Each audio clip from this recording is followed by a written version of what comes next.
morning. All right. Well, it is Wednesday. It's a good day. It's a good day. All right. So, today I wanted to, let me see. I want to talk about abuse. That's what I want to talk about. So I was putting my chapstick on. My face feels like Lisa Rinna. Lisa Rinna. Is it Rinna? Lisa Rinna or Lisa Rinna? I don't know. That lady from the Housewives show. In the morning, my face is so tight. It feels like the ladies who have plastic surgery. Anyway, he doesn't want to move. Oh Lord, these people are driving too fast behind me. Hold on, I need some water. I should have done this before I started the video.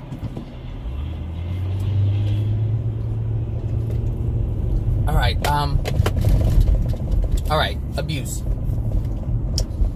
Oh, wow.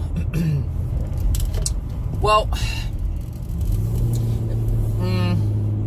okay, yeah, we can do that. We can do abuse.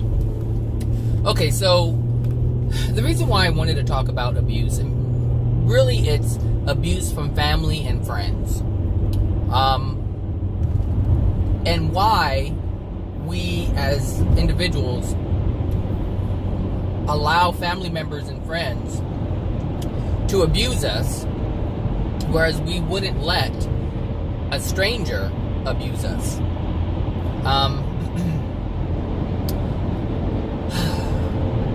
If you are on a path to improve yourself, if you're on a path to develop yourself in love, if this is part of your journey, then the only way to have the best chance at success in doing that is if you remove yourself from the abuse. Now we have to understand that if we are being abused, and what I mean by abuse is if you are being physically abused, that's obvious. But if you're being verbally abused, emotionally abused, and understand that if there's any physical abuse, there's emotional abuse. If there's any verbal abuse, then there's emotional abuse. So any kind of abuse is going to result in an emotion. There's going to be an emotion attached to it.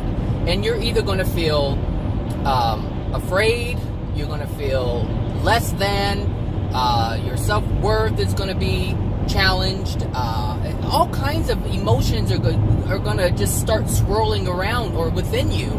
And this is what you have to stop, because if you're going to progress in love, then you're going to have to love yourself first. That is the first thing. That's the whole goal. So in order to achieve a higher state of love, then you have to stop being abused. But you have to make that conscious choice. It must be a conscious choice. You can't do it just because someone else says it. So, for instance, I'm making this video. So, just because I say, you have to remove yourself from the abuse, that doesn't mean that if you do it, it's going to work, because it has to be a desire for you. My videos cannot be like self-help books. It can't be this thing where I tell you what to do when you do it and you expect the result to happen. No, we are not dealing with that. That's not, see, here's the thing. A great deal of self-help books are ways in which you are to engage in order to get a result. But I'm talking about emotions. I'm talking about the soul. I'm talking about energy. And so you can't just say, oh, well, I'm going to remove myself from the abuse and then everything's going to be okay. No, because you're just going to attract another abuser. It's going to be in a different form. It's going to be with a person who has a completely different face. It can be a person who is a completely different gender. So this is why, I do not, and I should probably start saying this in the beginning of my videos. I do not expect anyone to do as I say and achieve results just by doing as I say. No. That's not what my videos are about. My videos are about empowering someone to empower themselves, to make a conscious choice, a conscious decision to change for themselves. If this decision is not made on a soul level, nothing is going to stick. Nothing. And my videos would just end up being like some other self-help book that's buried under some rock somewhere. That's not what my videos are about. My videos are for those who want to change themselves on a soul level so that it sticks. As you remove these emotional injuries, these emotional blocks, your life begins to change without you having to change something external of yourself. Everything that I talk about is about within. It's a decision made within. And as you change within, everything that is outside of you will match that which you now are inside of you. That's why I make these videos. I'm not saying go do this and something will happen. No. So please understand that. That's not where I'm coming from. So if you are in an abusive relationship, meaning a romance type relationship, if you are in an abusive relationship that is with your family, or you have a friend who is abusive, then it's time for you to exit. But the only reason you would want to exit is if you want to improve your life, if you want to improve your soul condition. If you don't want to improve your soul condition, meaning if you don't want to better your life, if you don't want to have a better, more loving experience, then it makes no sense to change what you're doing. And as a matter of fact, you can change what you're doing and you'll still end up with the same thing, but just like I said, with a different face. So it's important to understand that real change is done on a soul level. It's not done on, at an intellectual level. So back to the family thing.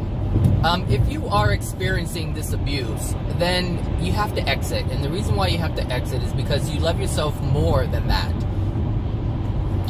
And, a lot of reasons why we stay with these abusers is because we don't want to be alone. We don't want to lose them, especially family. Family is, a friend, they can come and go. A relationship, they can come and go. But family is one of those things that, because we have been conditioned with this thing where family sticks together no matter what. And I grew up with that. But the thing is, I had to face the reality that my family was not sticking with me. My family didn't care at all. So how can I live by that if they're abusive or dismissive to me? How can I live by family sticks together when if we're sticking together I'm being abused? Now that doesn't make any sense. But for some, they're so dependent upon the family, they're afraid of losing them, because family will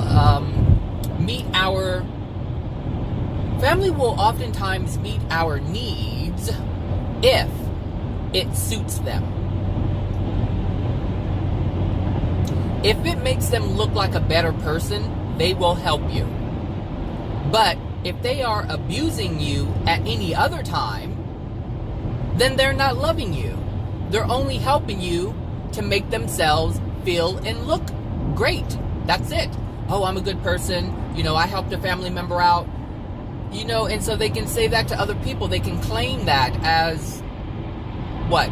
I don't know what you would call that. I don't know. As some kind of, I don't know. What word am I looking for? Well, whatever it is, I'll post it. Like I did the last one.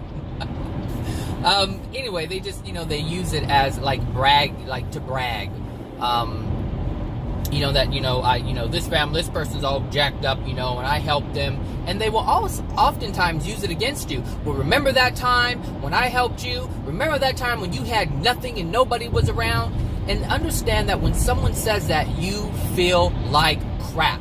Not only do you feel like crap, you feel obligated to assist them with whatever they're trying to get from you in that moment, because that's the only reason why someone would even put you down like that. And this is what I'm talking about. This abuse. They're not loving all the other times, but when it suits them, they'll be loving. So if you have family members who are using you for something, maybe they're using you just to dump all their problems on, maybe they're using you for money, maybe they're using you for all kinds of things. It doesn't matter what it is. Maybe they feel alone and they just want you there, but they're abusive. Look, it doesn't matter what it is. You have to love yourself enough to leave. The thing is, with family and friends and relationships, we're afraid to leave them because we don't, it's almost like, you know, this whole death thing is really screwing things up. Like, the understanding, or I should say the misunderstanding about death. First of all, we don't die. So, it's not like you're not going to have them anymore. They're still going to be there. When you die, when they die, you guys are both going to be in the spirit world. You guys are both going to be able to meet up. Now, my thing is, I would rather not be around my family now when they're abusive and wait until they can actually be what family is defined to be. Kind, loving people. Now, if they're not that right now, I don't want to have anything to do with them. That's just the way I feel about it. Now, when I die and they die, if they get their act together and they're actually loving human beings, then absolutely we can have the relationship that we were always meant to have. But I can't allow myself to be abused, to feel less than, to allow someone to just use me any kind of way to make themselves feel better. No, absolutely not. I cannot do that because it's at the expense of me, at the expense of my soul. And now that I understand the soul a little bit better, or actually, period, because before I didn't even know what the hell the damn thing was. I just, people said, oh, go to church and, get some spiritual food for your soul. But I didn't know what it was. But now that I have an understanding as to what it is, how it operates, and how it controls everything, meaning we control everything. Everything. Our entire experience is controlled by us. But we have to understand that we are the soul. And we have to take care of this soul. We have to take care of the soul because the soul is going to take care of us. And if it's in a loving condition, it's going to be able to take care of others as well. So if you really want to be a loving individual, then you have to take care of yourself and become loving yourself. You just have to. That's only if that's what you want. If that's not what you want, then hey, you have to find your path, whatever your path is. But I know what my path is. And my videos are made for those who are looking to have a similar path. A path of having a loving soul, a loving experience, to be able to assist, not only to assist, but to have clarity.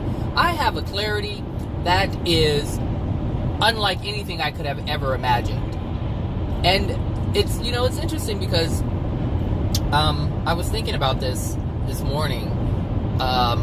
As I was thinking about this topic and family, when we come in, let me just start here. I know there are a great deal of people who question and wonder why in the hell were they born into this particular family? Because some families are really jacked up. They're just really dysfunctional, and there's just nothing but a great deal of pain within the family. And this goes on since before they were born. It's just there. It's just the energy is within the family unit. And so if you're born into that family unit, then you're going to be exposed to this. However, when we come in, we are gifts to our parents. That's what we are. We are the perfect being to assist them in dealing with their emotional injuries. We are the perfect being to come and not save them, but to attempt to show them something so that they can save themselves. That's what children are, and that's what we were meant to do. However, since parents are not aware of this, and they just think, oh, I want to have a baby and have a happy family and this, that, and the other, or, I got knocked up by Jerome, and whatever the case may be, because of this misunderstanding or non-understanding, these gifts are not looked at for what they really are, for what they truly are. We are beings of love coming to help those who are suffering. That's what we are. And so, I look at my mother's life, and I look at the events that had taken place, and I look at all of her children, including myself.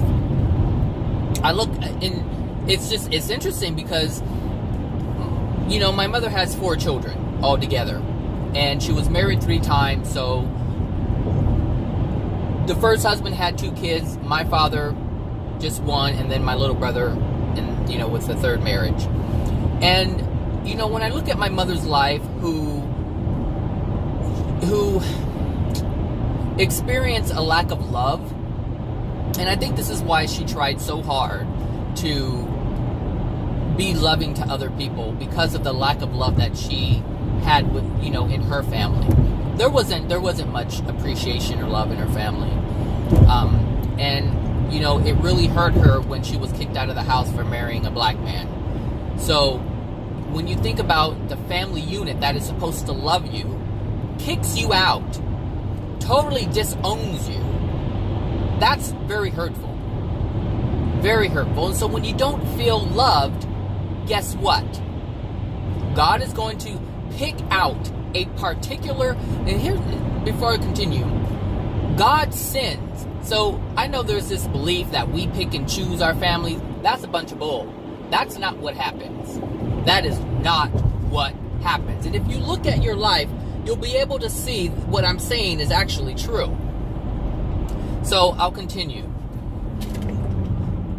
God sends down a soul that is perfect for the parents, perfect for the mother, and perfect for the father.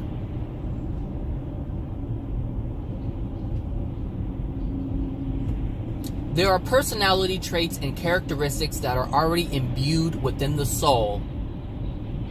You are already you, with a unique personality, with unique characteristics to bring to the world. That's why some people can paint, some people can sing, some people can do work with carpentry and all these different things. It doesn't matter what it is. You bring something special. There are some people who can tell a story, and when they tell this story, you can feel it. You don't just hear it, you feel it. There are individuals who can speak and just command attention because that's their uniqueness. That is who they are. And usually these people are able to connect with people in a way and help transform who they are. I mean, there are so many different unique... Oh, no, not anymore, skunk. Either it's skunk or weed, one of the other. I don't know, I can't tell the difference these days. Anyway, but we all have this uniqueness, this specialness, damn, that's strong, that we bring. And so when my mother had her first child, and my older brother, now, God, that's so awful. Gosh, it smells so bad. What, did the dispensary go up in flames? This is ridiculous in this area. My older brother he has a huge heart. Oh my gosh, he's so loving. He is so loving. Oh, and it amazes me at, even though he had a rough life, it amazes me that throughout all of this, throughout all of his hardships, his painful journey that he has had, like, I think he's like 50 years old now. It's like throughout all of the pain that he has incurred, and experienced in his life, he's still a loving person. That is still there. And that lets me know what his uniqueness was meant, or what his uniqueness is, and why he came. I mean, even my aunts who, remember him as a little boy, they remember him as just being such a loving sweetheart. That's it. That's what they remember about him. Like, that's what stuck. I mean, my brother has been through some things and he has done some things. But that's what they remember about him. And the thing is, my mother didn't have that. Look, you need, no, you know, I'm not dealing with you. Look, you can't make up your mind what lane you want to be in. So I'm just going to go way over here and mind my business. Because, Lord, she came all the way over here. Lord Jesus, help her, help her. Oh, if you would have seen that, she crossed all the way over and passed me. Anyway, yeah, my mother, you know, was in a state of pain because she wasn't feeling love. She was getting a great deal of unloving projections. And even her first husband was like that. And so here, my brother comes, who is so loving and attentive and just a big heart. And, you know, my mother was young when she had, you know, her first child. So my brother came to show her what was within her or what was lacking. Because if she looked at my brother like it was intended to happen, she would have looked at how loving he is. Not because, here's the thing, it wasn't my grandmother who kicked her out of the house. It was her stepfather who did it. So it wasn't her mom who kicked her out of the house. It was her stepdad that did it. He was the one who had these racist tendencies. Well, I know. So, but because of my grandmother, she didn't have any power. She didn't have any say. She was not strong in that sense. She couldn't stand up for herself, and she couldn't stand up for what was right at the time.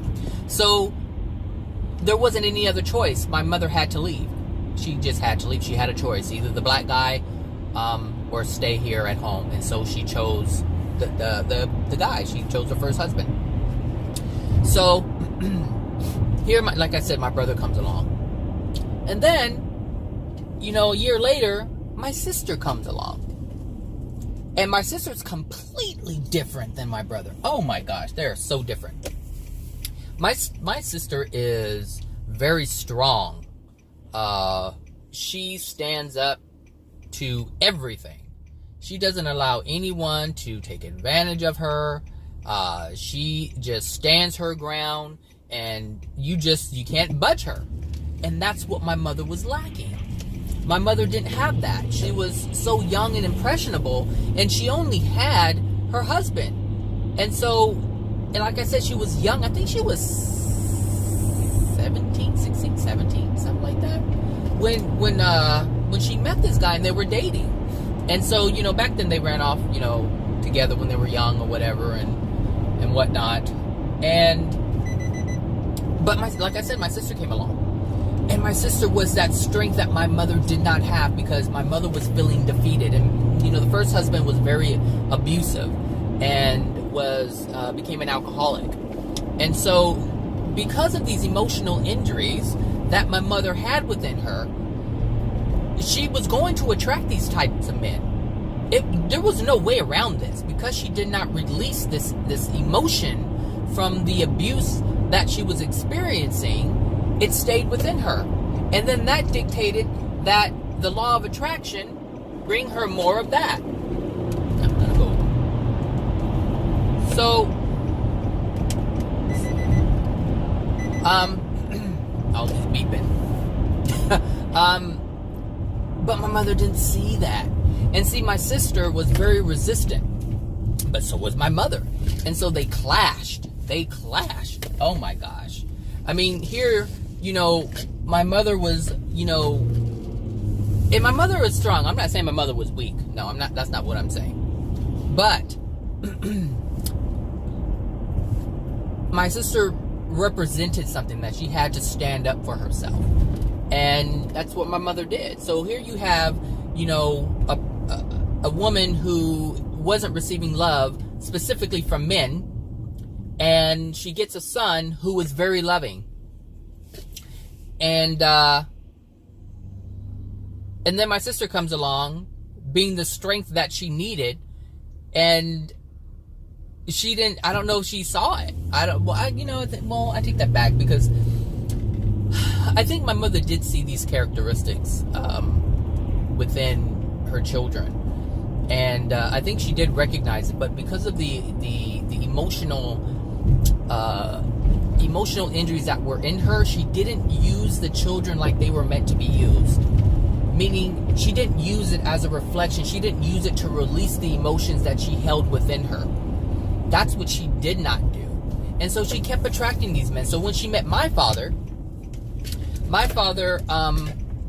became abusive and became an alcoholic, and that's why my mother left.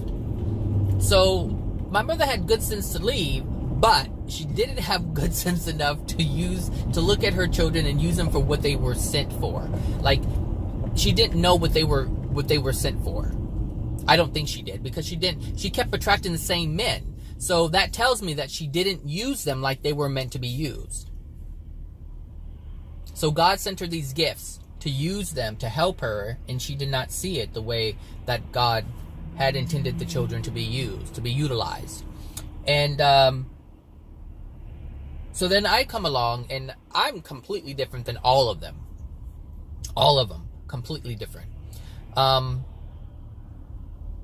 it's interesting because I can see, from outside perspective, I can see, like, why my brother was sent. I can see why my sister was sent. I can even see why my little brother was sent. But when I look at myself, I'm like, well, what is so different about me? Like, why am I this way? Because I have, like, this ability to see things. There's like a clarity. I can see things. I want to understand things. Not just understand because, not in the sense of understanding because, I want to, how would I put that? Because I want something to be what I want it to be. No, I truly have a desire to know the truth about things, to see things clearly, to see the logic in things, to understand why things are happening. That's my thing, is understanding. From the beginning, I've always wanted to understand why something is happening. Why someone did something, why someone said something, why was something said a certain way. I mean, a tone. When I was little, I remember hearing tones, like people say things in different tones, and wondered, why are people speaking in such a way? Like, there was just this curiosity to understand things. And so I guess if I were to say the reason why I came along, it was like, I was like the voice of reason. I was the one that was to show my mother to stop and look and question and analyze what's really going on. Because if I really look at it, now that I've said that out loud, it's almost like you wrote it down on paper, and now you can see it. It was like, look at everything that's happening and try to understand it, because clearly she was not understanding the messages that God was trying to send her through her children. She was not seeing that. And so here I come along, who questions everything. It's like, but she didn't see it. And so, but the thing is, by the time I came along, I think there was like a 9-year gap between me and my little brother. My mother had already developed a wall. She had put her guard up, and she was so closed off from her emotions, and she tried to be anyway. And so here comes my brother, my little brother, and he is like, I'm not gonna jump this bus. I probably could, but I'm not gonna jump it. My brother is very vulnerable. That's the quality that my brother was bringing to my mother, is to be vulnerable. To be vulnerable. Because that's what my mother was refusing to do. She didn't have the humility. She needed that. She needed to be vulnerable. And my brother is so vulnerable to every single thing. Oh my goodness. Like, he's susceptible to all kinds of things. And this is why he gets caught up in all kinds of stuff, because he's vulnerable. And my older brother was like that too, but that's kind of like the trade-off. If you have a heart, then you're vulnerable. And so it kind of circled back, It was because in the beginning, my mother was developing such a harshness within herself. And so my older brother came along, who was hard, be vulnerable, be loving. And then my little brother comes along with the same thing. But my mother ended up dying early because she held in all these emotions. And so, it's like the messages that were being sent were not, they didn't yield any fruit, so for my mother. So, when you look at family members, you're sent for a reason. So if you ask yourself why you were sent, to be in this family, it's because you hold something that your parents were meant to see. There's something that is going on with them emotionally, and you specifically were designed to help them see that. Your soul was specifically designed and created for that.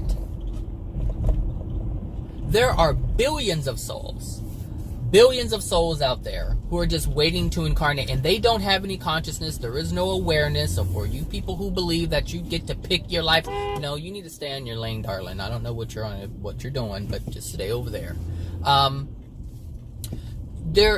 You don't have any consciousness. So no, you're not, flipping through a book saying, ooh, I want to experience this. Ooh, I want to be black. Ooh, I want to be white. Ooh, I want to be rich. Ooh, I want to be poor. I want to experience this. I want to experience that. No, that is not happening. You would want, and this goes back to control. Human beings want to have control over everything, and they can't accept the fact of when they don't have control. And that's the problem, is they want to believe they have control when they don't.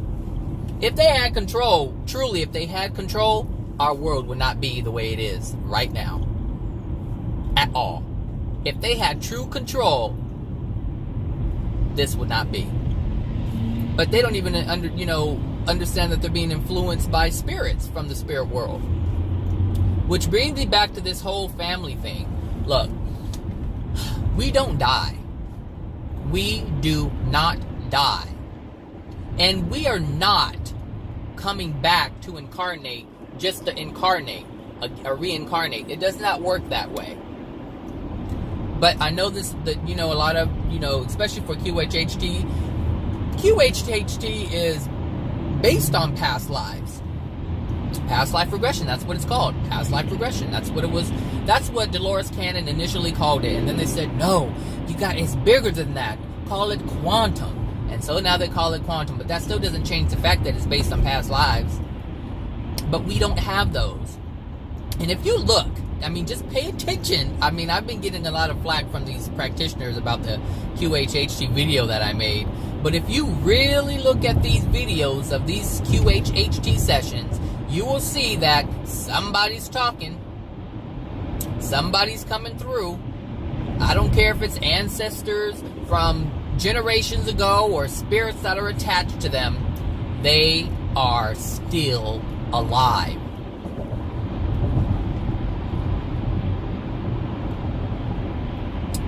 And it's interesting because this is really interesting, because I remember I don't know what video it was. It was with the Dolores Cannon, and Dolores Cannon was talking to she was talking about how she was communicating with Nostradamus. And her explanation for it was she went back in time to when he was there.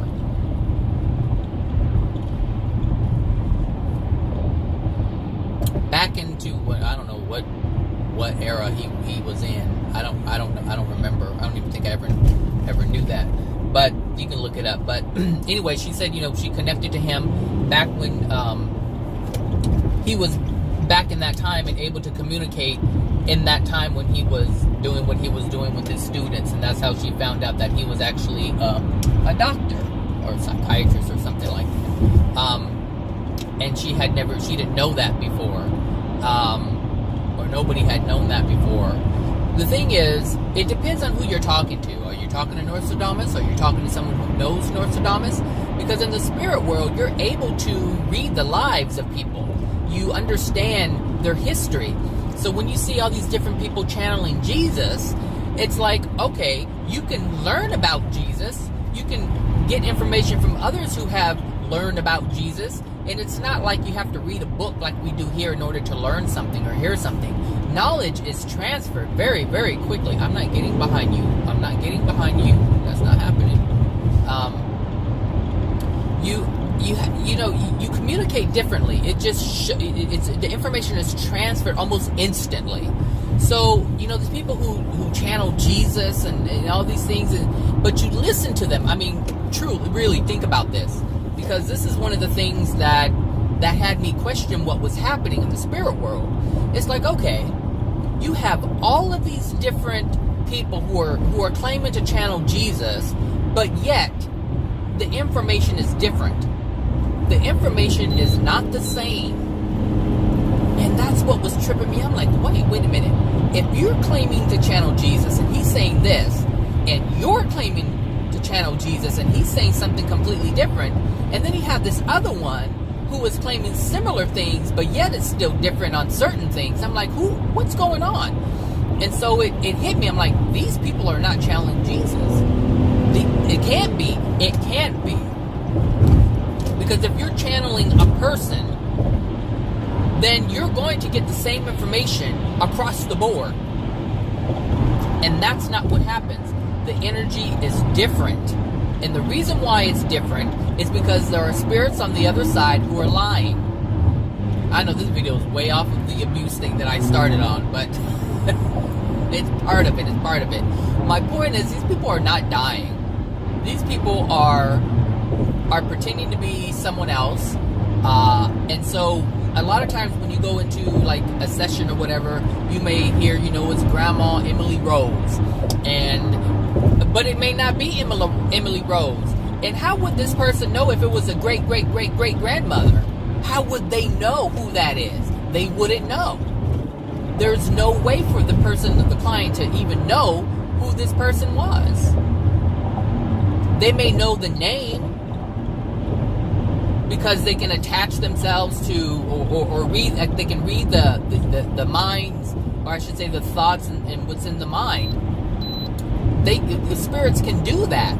So if they know that you found out about great Emily Rose, but you never knew much about her, then someone says, "Oh, I'm great Emily Rose, grandmother Emily Rose, and here this is all about my life," when it could be someone completely different. This is why I don't do the QHHT thing, because it's misleading. It's misleading, but if someone buys it as truth, they're selling it as truth, but it's still not true. It doesn't matter how you package it. If it's not true, it's not true. So the thing is with family, if you are in an abusive relationship, leave. Don't feel so afraid to leave. Don't feel like you're going to lose them. Don't feel like you're not going to have anyone else, because the fact of the matter is, if you clean up your soul and start loving yourself, then you're going to attract people who are going to become your family. Meaning you're going to attract people who are going to support you for the path that you're on, the journey that you're on. You're not going to have these abusive people in your life. And I know it's hard because we are familiar with these people, these family members. They've been there for so long, and so familiarity brings a sense of comfort. And that's what we don't want to lose, is that feeling of comfort. But you have to get out of your comfort zone if you're going to change. If you're going to change, something has to change. You can't have change and stay the same. Those things it doesn't know. You have to change. Changing and staying the same are two completely different things. You have to change. And so you have to release this, this idea that you're going to lose your family forever. That's not going to happen. Because as soon as your family gets into a better soul condition, then you can have that loving relationship that these new people are bringing you. So as you clean up your soul and you move into alignment with love, and you have love in your heart, and you start attracting these people who also have love in their heart, and they're treating you with love, and you're treating them with love, and they're supporting you in your loving endeavors, and you're supporting them in their loving endeavors, that's what you want. And after a while, when your family get it together, when they finally realize that they need to be on the path that you're on in terms of creating a better soul condition for themselves, they'll start changing, being more like your new friends and family that you have created. You came here for your parents, to show them something. That's it. Your cousins, your brothers, they came here for a purpose. Your aunts, your uncles, they were all children, and they came in with a purpose for their parents. That does not mean you have to stay within that group. You didn't come here for that group. You came here for your parents. You came here for them, to show them something that they were lacking, to show them something that was residing within their soul. So you do not have to accept abuse from anyone. It doesn't matter who it is, family or non-family. You didn't come here for abuse. You came here to explore and expand and be the best version that you could be. But, or I should say, however, if your parents shut you down because they didn't want to see you, and the reason why they didn't want to see you is because they didn't want to see themselves, let that sink in. Because if you have experienced any pain from your parents, it's because they didn't want to see you. And the reason why they didn't want to see you is because they didn't want to see themselves. Which was the reason why you came in the first place.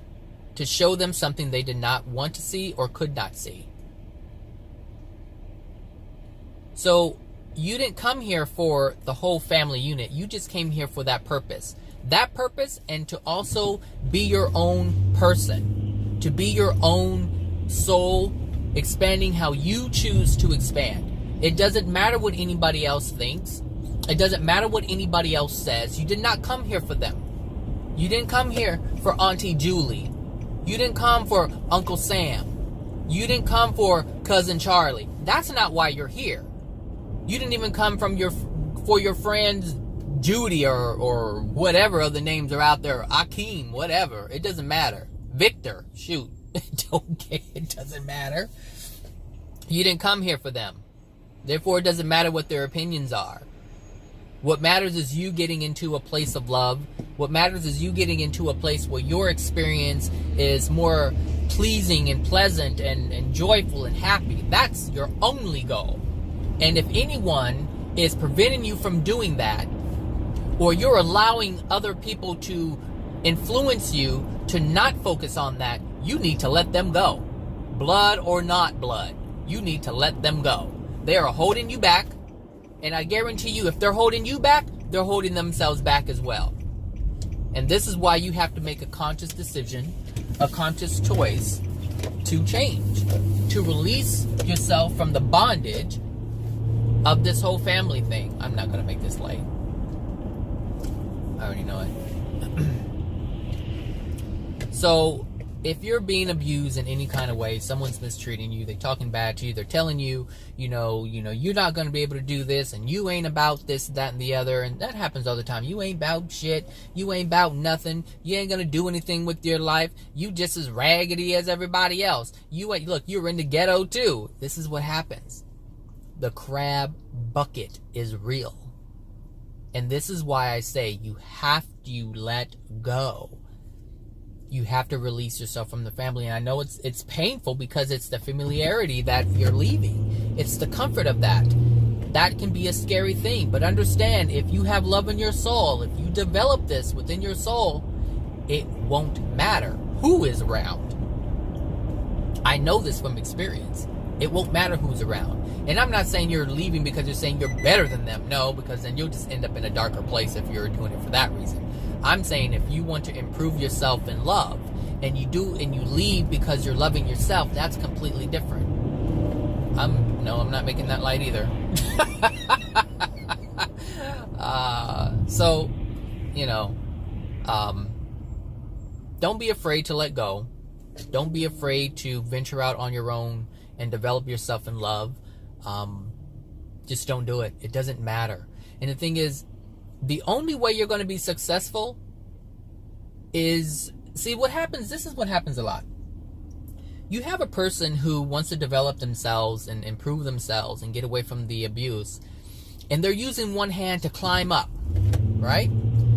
But they're using the other hand to hold on to their family for whatever reason. Their friends, their partner, it doesn't matter who it is. They're holding on and they can't move. And this allows the family members and the friends and the partners to pull them back down. This is what happens. So you have to love yourself with both hands. Climb out, get out with both hands. And then come back and help them when you can. All right, everyone. Have a good one. Talk to you later. Bye now.